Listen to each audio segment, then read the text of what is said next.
स्वागत है आपको एक बार फिर से मेरे YouTube चैनल पर।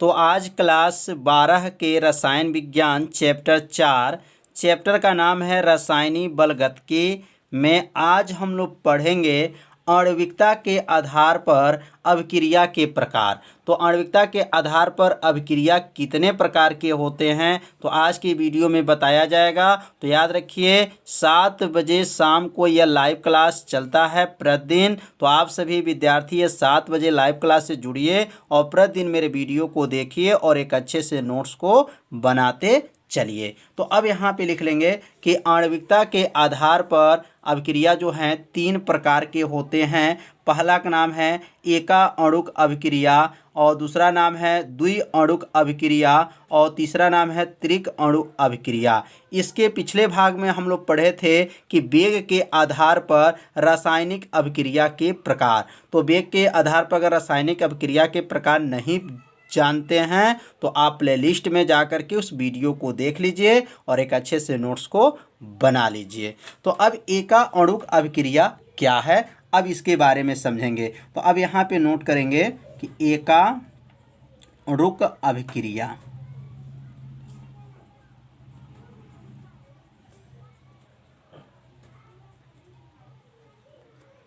तो इसका परिभाषा जो है बहुत ही आसान है।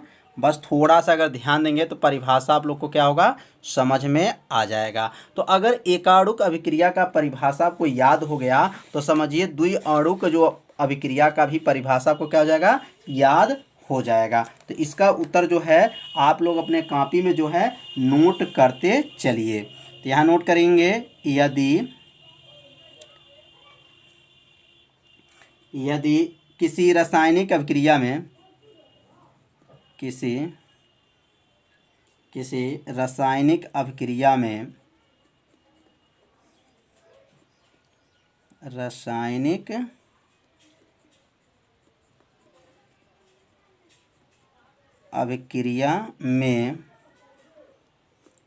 केवल एक ही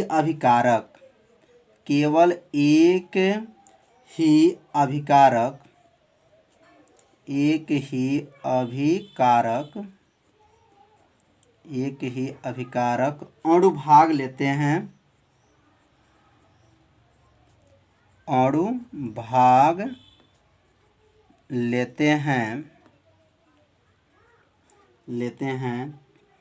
उसे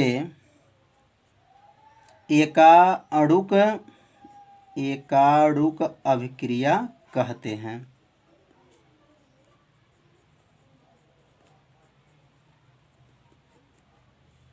अभिक्रिया कहते हैं। तो परिभाषा कितना ये आसान है, बस थोड़ा सा ध्यान दीजिए। यदि किसी रासायनिक अभिक्रिया में केवल एक ही अभिकारक, केवल कौन सा एक ही अभिकारक क्या करते हैं इसमें अणु भाग लेते हैं उसे एकाणुक अभिक्रिया कहते हैं। अब यहाँ जैसे एग्जाम्पल के रूप में नोट कर लेंगे तो जैसे आपको यहाँ नोट किया जाएगा, जैसे मान लीजिए H2O2 यह नाम है हाइड्रोजन पेरोक्साइड। इसमें कहेंगे इसमें एक ही इसको अणु बोला जाएगा। जब एक ही अणु को जब इसमें गर्म किया जाएगा इसको हाइड्रोजन पेरोक्साइड को, तो ये क्या बन जाएगा H2O प्लस और ये क्या होगा 1/2 O2 हो जाएगा। जब ये हाइड्रोजन पेरोक्साइड टूटेगा तो क्या बनेगा जल बनेगा और क्या बनेगा ऑक्सीजन बनेगा। तो यह जो है किस में आ गया तो यह एका अणुक अभिक्रिया है। कैसे पता चला कि एका अणुक अभिक्रिया है, तो यहाँ पे जो हम लोग केमिकल लिए हैं हाइड्रोजन पेरोक्साइड, केवल यहाँ पर एक ही केमिकल को लिया गया है। तो हाइड्रोजन पेरोक्साइड को जब गर्म किया गया है तो यहाँ जल और क्या बना है ऑक्सीजन बना है। तो अब हम लोग पढ़ेंगे कि अब द्विअणुक अभिक्रिया क्या है। तो द्विअणुक अभिक्रिया का मतलब हो गया कि बस यहाँ भी परिभाषा यहीं पे केवल चेंज होगा। जहाँ एक है वहाँ पे क्या लिखेंगे दो अभिकारक अणु क्या होंगे भाग लेते हैं। तो यहाँ सबसे पहले अब हेडिंग यहाँ नोट कर लेंगे। अब द्विअणुक अभिक्रिया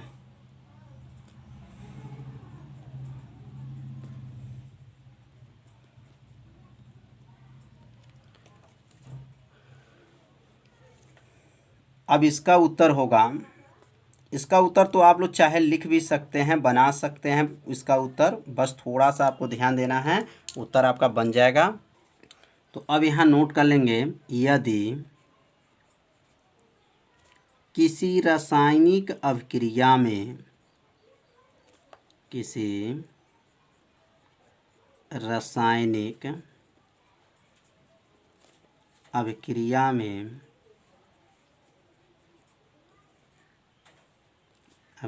में, दो अभिकारक, याद रखेंगे, दो अभिकारक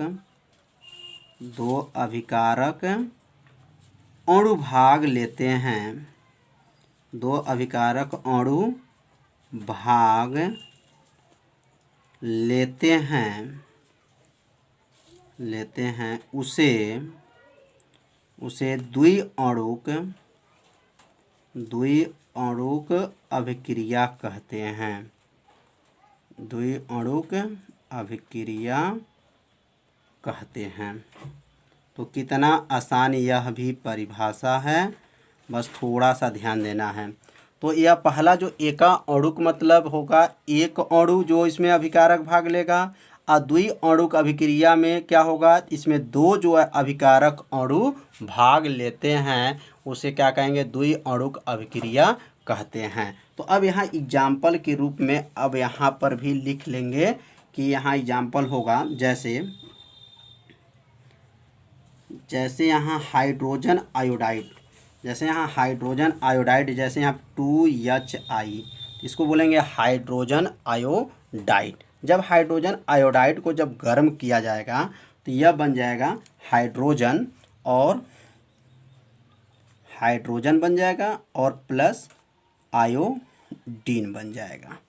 तो यहाँ पे जो बना है, ध्यान देंगे, यहाँ पे ये देखेंगे कि इसमें जो हमारा अभिकारक है वो इसमें कितने अणु है। तो यहाँ जो अभिकारक है, इसको अभिकारक कहते हैं और इसको उत्पाद कहा जाता है। तो यहाँ अभिकारक कितने अणु है, तो यह देखिए HI के आगे कितना लिखा गया, 2 है। तो यहाँ पे जो है अभिकारक जो है 2 अणुक जो है भाग लिया गया है। तो समझ में आ गया होगा कि द्विअणुक अभिक्रिया क्या है, कि इसमें दो जो है अभिकारक अणु जो हैं क्या हैं, भाग लेते हों, द्विअणुक अभिक्रिया कहलाते हैं। तो इसका एग्जाम्पल आप लोग को अच्छे से समझ में आ गया होगा। यदि नहीं समझ में आ रहा होगा तो ज़रूर आप लोग कमेंट कीजिए और इसे अपने कॉपी में नोट भी करते चलिए। अब हम लोग पढ़ेंगे त्रिअणुक अभिक्रिया क्या है। तो अब यहाँ लिखेंगे त्रिअणुक अभिक्रिया। तो यह क्या, इसका उत्तर हो जाएगा, इसमें तीन जो अभिकारक अणु भाग लेंगे। तो यहाँ उत्तर अपने कॉपी में नोट कर लीजिए। यदि किसी रासायनिक अभिक्रिया में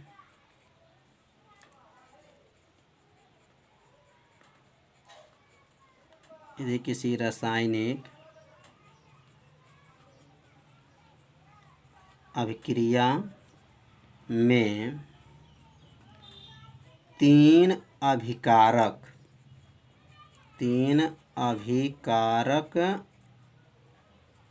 अणु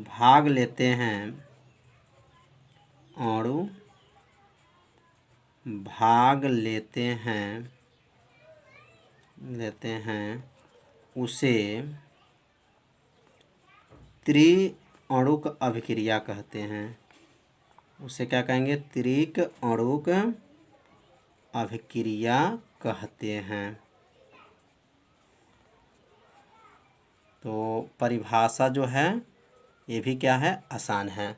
तो त्रिअणुक मतलब इसमें 3 अभिकारक अणु और द्विअणुक मतलब 2 अभिकारक अणु भाग लेते हैं। अब यहाँ पर भी एग्जाम्पल नोट कर लेंगे। तो अब यहाँ एग्जाम्पल लिखेंगे, जैसे हो जाएगा। अब यहाँ जैसे मान लीजिए 2NO, जैसे यहाँ 2NO है, प्लस है और O2 है। जब इसको गर्म करेंगे तो यह बन जाएगा 2NO2। तो अब यहाँ पे कितने जो हैं अभिकारक अणु हैं, तो यहाँ 2 लिखा है तो यह मतलब 2 हो गया, और यहाँ आगे यहाँ 1 है तो 2 और 1 मिलेगा तो क्या हो गया, 3 यहाँ पे जो अभिकारक अणु जो हैं इसमें भाग लिए हैं। तो समझ में आ गया होगा। इसमें 3 अभिकारक अणु कौन कौन है। यह 2 माने 2 यह हो गया और यह 1, इसको नहीं देखेंगे, यहाँ पे मानेंगे 1। यह 2 जो लिखा गया है ये तो ऑक्सीजन 2 है, लेकिन यहाँ पे 1 माना जाएगा। मतलब जैसे 2 है और यह 1 हो जाएगा तो मिलकर के क्या बनेगा, 3 इसमें जो है अभिकारक जो हैं भाग लिए हैं। तो त्रिअणु अभिक्रिया आप लोग को अच्छे से समझ में आ गया होगा। तो आप लोग अपने कॉपी में नोट करते भी क्या कीजिए, करते चलिए। अब हम लोग पढ़ेंगे विशिष्ट अभिक्रिया की दर क्या है। विशिष्ट अभिक्रिया की दर से आप क्या समझते हैं, अब इसके बारे में अब अध्ययन करेंगे। तो यहाँ लिख देंगे विशिष्ट अभिक्रिया की दर। विशिष्ट अभिक्रिया की दर।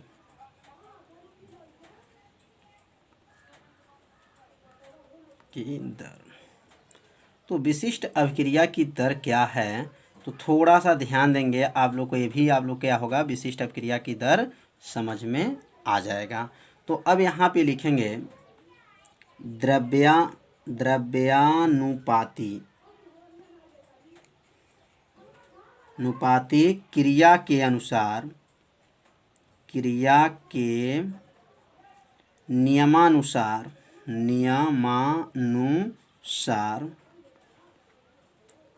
किसके नियमानुसार, द्रव्यानुपाती क्रिया के नियमानुसार किसी रासायनिक अभिक्रिया, किसी रासायनिक अभिक्रिया, किसी रासायनिक अभिक्रिया की दर कामा दे देंगे, उसके अभिकारकों की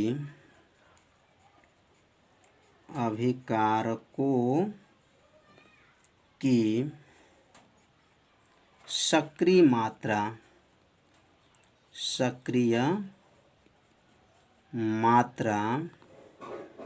के गुणनफल के, सक्रिय मात्रा के गुणनफल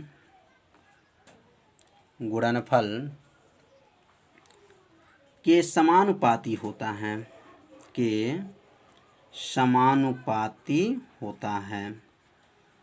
आगे अभी समझ में आ जाएगा। पहले आप लोग परिभाषा जो है अपने कॉपी में नोट कर लीजिए, अभी आगे समझा देंगे तो आपको ये परिभाषा जो है याद हो जाएगा। तो ये समानुपाती होता है। और नीचे लाइन से लिख देंगे अभिकारकों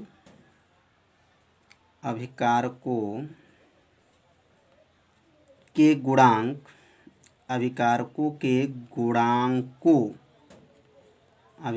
के गुणांकों को उसकी सांद्रता, के घातांक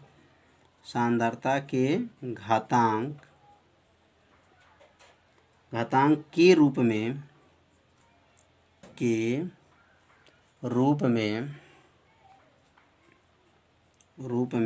व्यक्त किया जाता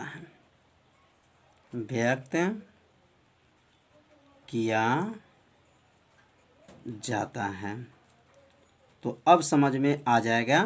पहले आप लोग परिभाषा का नोट कर लिए होंगे, तो परिभाषा जो ये नोट किया गया होगा, जो भी विद्यार्थी नोट किए होंगे, तो आपको ये अच्छे से क्या हो जाएगा, समझ में आ जाएगा। तो अब यहाँ थोड़ा सा नियम समझेंगे। जैसे मान लीजिए ए और यहाँ ए लिखा गया है प्लस बी लिखा गया है। जब इसको गर्म करेंगे तो यहाँ एक उत्पाद बनेगा। ध्यान दीजिएगा, यह जो है, जो केमिकल को लेकर के जब गर्म करेंगे तो क्या बनेगा, उत्पाद बनेगा। तो यहाँ लिखा गया है कि द्रव्यानुपाती क्रिया के नियमानुसार किसी रासायनिक अभिक्रिया की दर। तो यहाँ लिख देंगे अब अभिक्रिया की दर,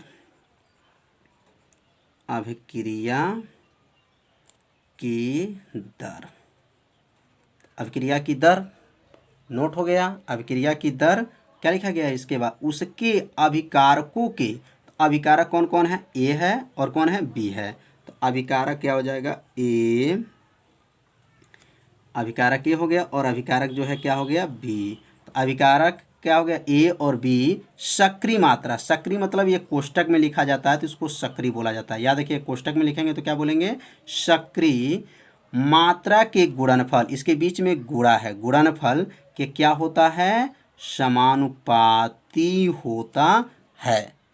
समझ में आ गया होगा। तो यह जो लिखा गया है इसी में यह नियम जो है छिपा हुआ है। बस थोड़ा सा आपको ध्यान देना है कि द्रव्य अनुपाती क्रिया के नियमानुसार किसी रासायनिक अभिक्रिया की दर उसके सक्रिय, यह कोष्टक को सक्रिय बोलेंगे, सक्रिय मात्रा, तो सक्रिय मात्रा की गुणनफल, यहाँ गुणा है, गुणनफल के क्या होता है, समानुपाती होता है। अब उसके बाद से अभिकारकों के गुणा, तो इस अभिकारक में किससे गुणा हुआ है, तो ए से गुणा इसमें हुआ है और इसमें जो है बी से गुणा हुआ है। तो अभिकारकों के जो गुणांक को उसकी सांद्रता के घातांक के रूप में, तो घातांक का मतलब यह हो गया कि यह जो गुणांक है इसके घातांक हो जाएगा, घातांक मतलब यहाँ ए हो जाएगा और यहाँ पे घात क्या हो जाएगा, बी हो जाएगा। तो यह भी आप लोग को समझ में आ गया होगा। ए बी कहाँ से आ गया, क्योंकि इसमें लिखा गया अभिकारकों के गुणांकों को उसके सांद्रता के घातांक के रूप में क्या किया जाता है, व्यक्त किया जाता है। तो अब यहाँ पे अगला लाइन लिख सकते हैं, अभिक्रिया की दर को किससे प्रदर्शित करते हैं,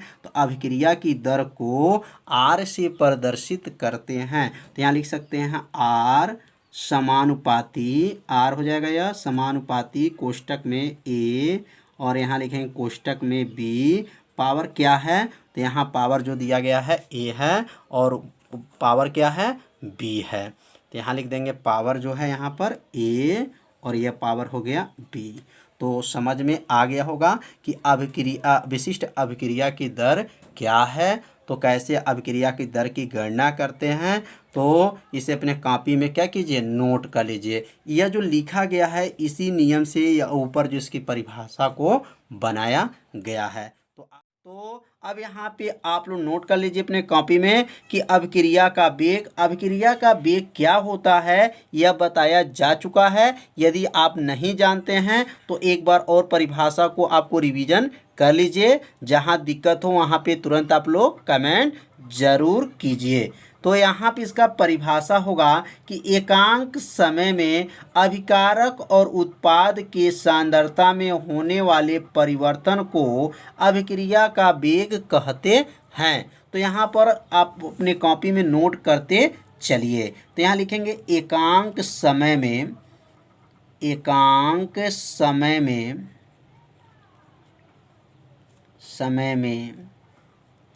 अभिकारक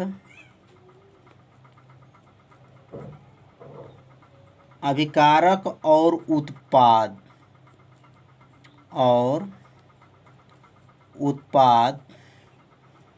की सांद्रता में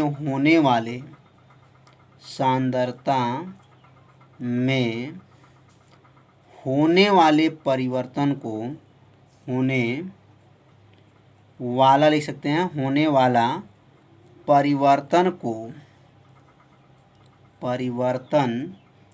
को अभिक्रिया का वेग कहते हैं। अभिक्रिया का वेग कहते हैं। इसे dx बटा dt, इसे dx बटा dt या r से प्रदर्शित करते हैं, r से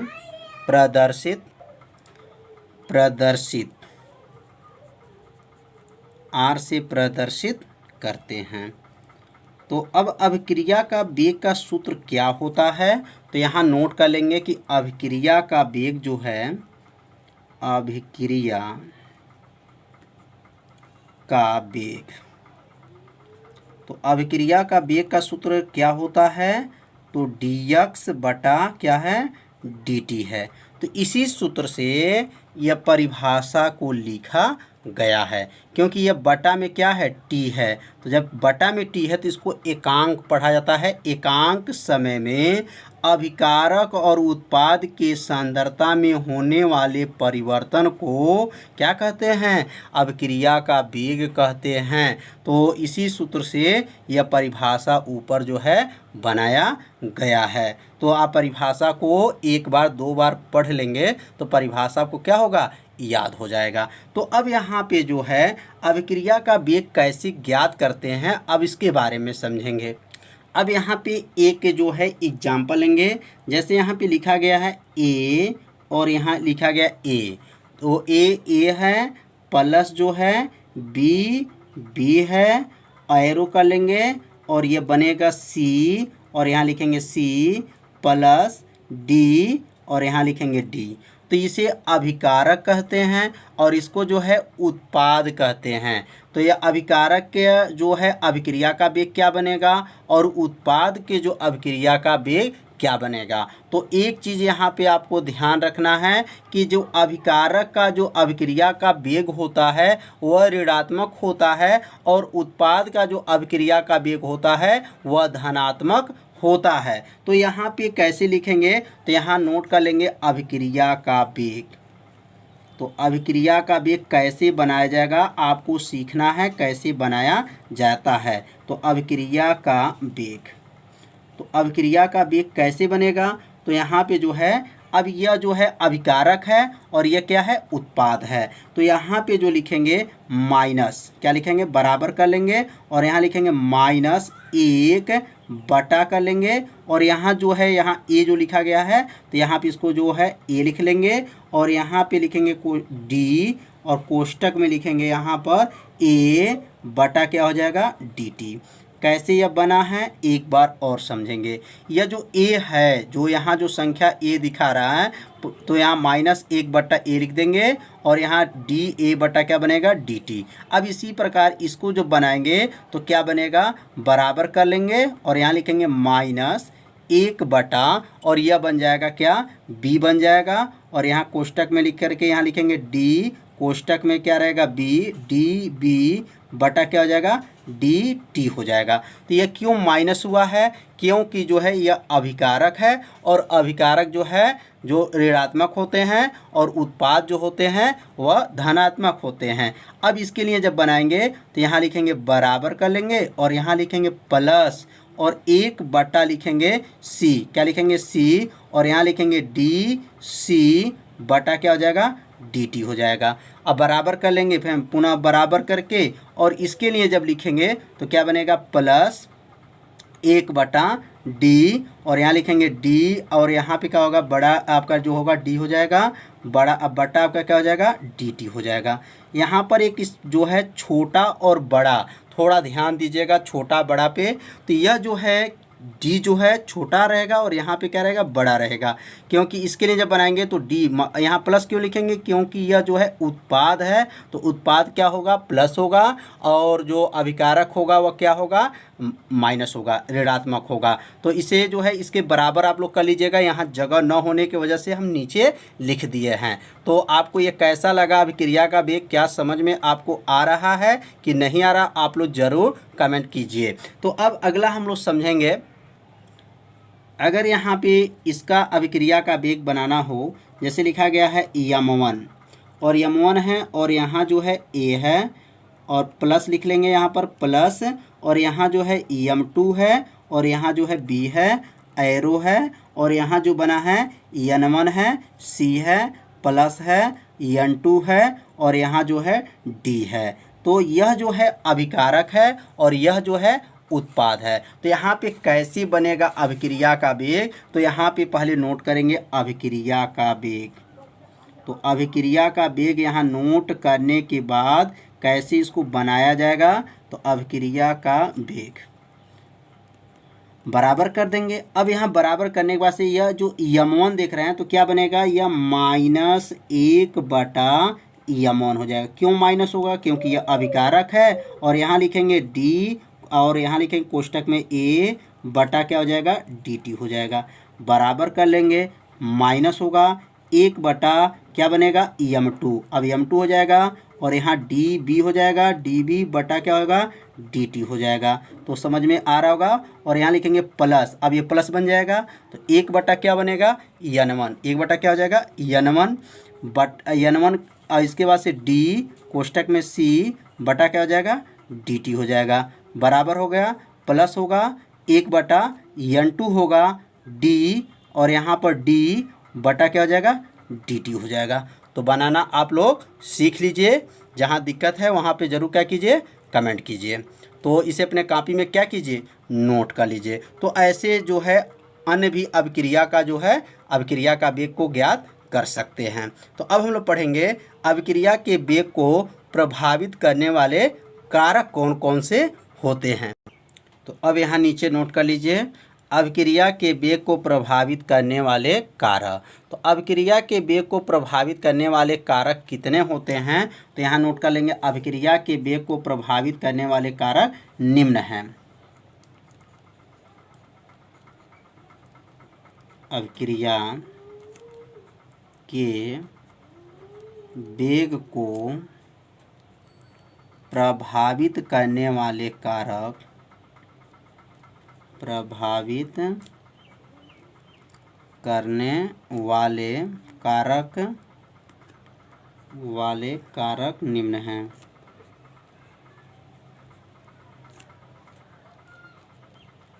निम्न है।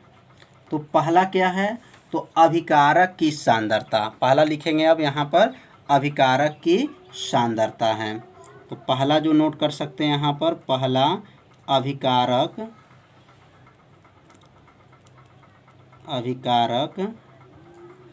की सांद्रता। तो अभिकारक की सांद्रता पर क्या यह कारक होगा, क्या प्रभाव होगा, तो यहाँ पे नोट कर लेंगे अब कि अभिकारक के सांद्रता घटाने से उत्पाद की सांद्रता जो है बढ़ जाती है। तो यहाँ आप लोग नोट कर लीजिए कि अभिकारक की सांद्रता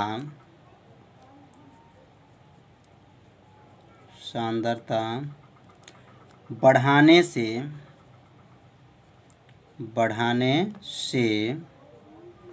अभिकारक की सांद्रता बढ़ाने से उत्पाद की सांद्रता बढ़ जाती हैं। उत्पाद की सांद्रता क्या होती हैं, बढ़ जाती हैं। तो पहला कारक आप लोग को अच्छे से समझ में आ गया होगा कि अभिकारक की जो सांद्रता का अर्थ क्या है। जब अभिकारक की सांद्रता जब बढ़ाते हैं तो उत्पाद की सांद्रता भी क्या होती हैं, बढ़ जाती हैं। तो पहला कारक जो है नोट कर लीजिए। दूसरा कारक जो है ताप है। दूसरा कारक क्या है, ताप है। अब ताप को नोट करेंगे। तो अब यहाँ लिख देंगे ताप। तो जो अभिक्रिया के वेग को प्रभावित करने वाले कारक में दूसरा क्या है, ताप है।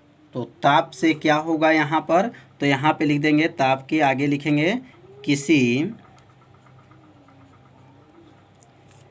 अभिक्रिया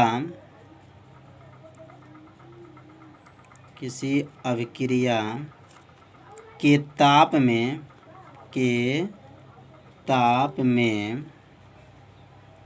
में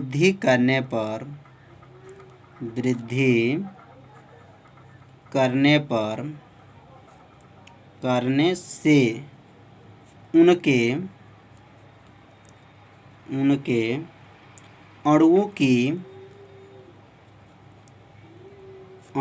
के प्रभावी टक्करों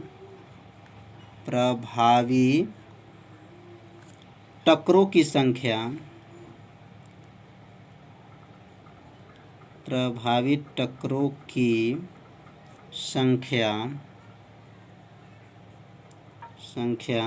बढ़ जाती है,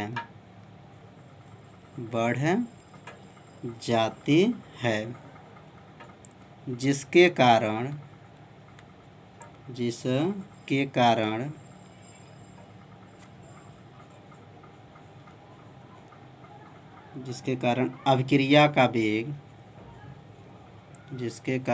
अभिक्रिया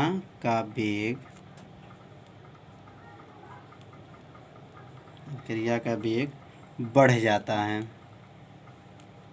बढ़ जाता है।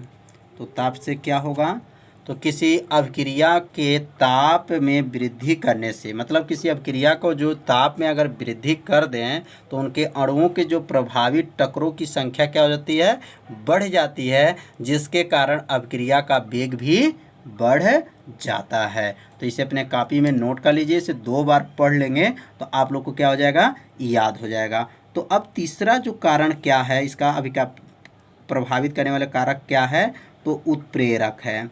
तो उत्प्रेरक क्या होते हैं, आगे चल के हम लोग पढ़ेंगे। उत्प्रेरक वे पदार्थ होते हैं जो अभिक्रिया के वेग को बढ़ा सकते हैं और घटा भी सकते हैं। तो यहाँ लिखेंगे उत्प्रेरक के प्रभाव, उत्प्रेरक के प्रभाव। उत्प्रेरक के प्रभाव क्या है, अब इसके बारे में समझेंगे। तो अब आगे यहाँ नोट कर लेंगे कि उत्प्रेरक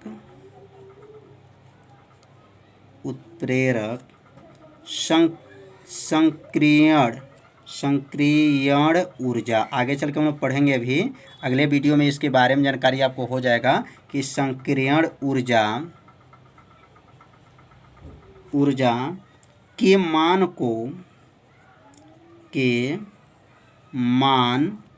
को घटा दें, मान को क्या कर दें, घटा दें, तो अभिक्रिया का वेग घटा दे तो अभिक्रिया का जो वेग है, अभिक्रिया का वेग बढ़ जाता है, अभिक्रिया का वेग बढ़ जाता है, बढ़ जाता है। तो अब इसके बारे में समझेंगे। उत्प्रेरक जो होते हैं अभिक्रिया के वेग को घटाते और क्या करते हैं, बढ़ाते हैं। तो यहाँ जो उत्प्रेरक है, जो संक्रियण ऊर्जा का मान को अगर घटा दें तो अभिक्रिया का वेग क्या हो जाता है, बढ़ जाता है। अगर संक्रियण ऊर्जा का मान बढ़ा देते हैं तो अभिक्रिया का वेग क्या होता है, घट जाता है। तो ध्यान दीजिए उत्प्रेरक के प्रभाव क्या है। तो अब अगला हम लोग समझेंगे। तो चौथा जो है पृष्ठ क्षेत्रफल। तो आप लोग को समझ में आ रहा होगा, नहीं समझ में आ रहा होगा तो ज़रूर बताइएगा। ये हम जो बताया जा रहा है क्या है, तो यह जो है अभिक्रिया के प्रभावित करने वाले जो हैं क्या हैं, कारक हैं। तो यह पृष्ठ क्षेत्रफल। अब पृष्ठ क्षेत्रफल क्या होगा इसमें, तो अगर इसका क्षेत्रफल, पृष्ठ क्षेत्रफल का मान अगर बढ़ा देते हैं तो अभिक्रिया का वेग क्या होता है, बढ़ जाता है। तो यहाँ लिखेंगे पृष्ठ क्षेत्रफल, पृष्ठ क्षेत्रफल में वृद्धि, पृष्ठ क्षेत्रफल में वृद्धि होने से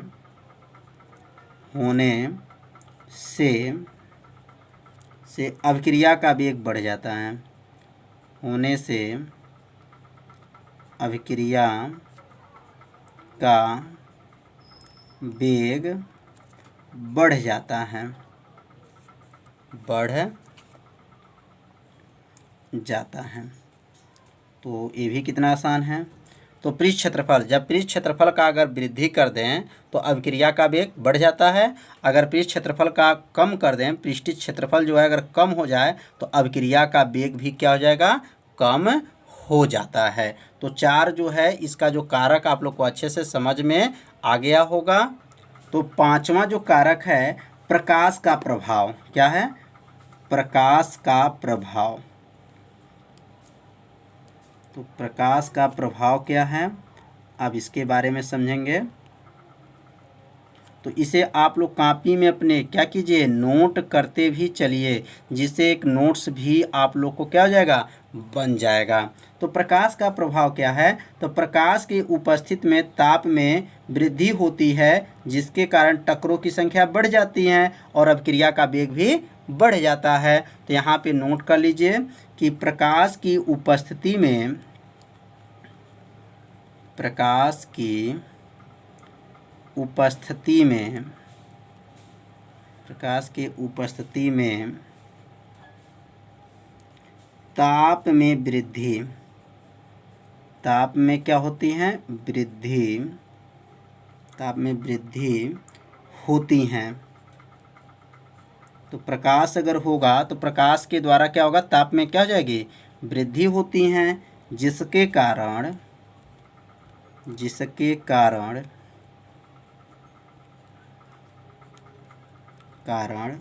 टक्करों की संख्या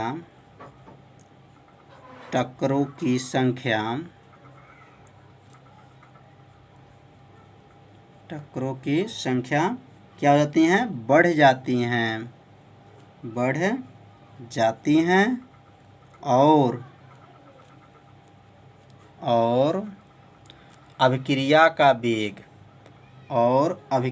वेग भी बढ़ जाता है। अभिक्रिया का वेग बढ़ जाता है। तो समझ में आ गया होगा यह कि अगर प्रकाश की उपस्थिति में ताप में क्या किया जाए? वृद्धि होती है, जिसके कारण टक्करों की संख्या बढ़ती है और अभिक्रिया का वेग भी बढ़ जाता है। तो यह जो है अभिक्रिया के प्रभावित करने वाले कारक थे। तो यह वीडियो आपको कैसा लगा आप लोग ज़रूर कमेंट कीजिए। यदि मेरे चैनल पर आप पहली बार आए हैं तो मेरे चैनल को सब्सक्राइब कर लीजिए और बेल आइकन घंटी को ऑप्शन को भी ओके कर लीजिए, जिससे कोई भी वीडियो को अपलोड किया जाए तो उसका मैसेज तुरंत आपके पास पहुंच जाए। तो आज की वीडियो में इतना ही आज बताया जाएगा। तो कल शाम को 7 बजे मिलेंगे। तब तक के लिए नमस्कार।